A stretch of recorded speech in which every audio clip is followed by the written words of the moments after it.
আসসালামু আলাইকুম রহমতুল্লাহ। আমি প্রথমেই সিজদা অবনত চিত্তে মহান রব্বুল আলমিনের শুকরিয়া আদায় করছি, যিনি অত্যন্ত মেহেরবানি করে আমাদেরকে আখির নবী হজরত মোহাম্মদ মুস্তফা সাল্লাল্লাহু আলাইহি সাল্লামের উম্মত হওয়ার গৌরব দানে ধন্য করেছেন। অন্য সব ধর্মের উপর ইসলামের মর্যাদা সমুন্নত রেখেছেন।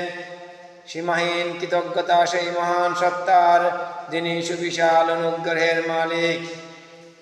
দরুদ ও সালাম প্রেরণ করছি আমাদের মহান পথ নির্দেশক হযরত মুহাম্মদ সাল্লাল্লাহু আলাইহি সাল্লামের উপর, যিনি আল্লাহ তাআলার প্রিয় বান্দা ও রাসূল, যিনি রাষ্ট্র পরিচালনা সহ সকল কর্মে উত্তম আদর্শ ছিলেন, মানবতার মুক্তির দিশারি ও সুমহান মর্যাদার অধিকারী ছিলেন।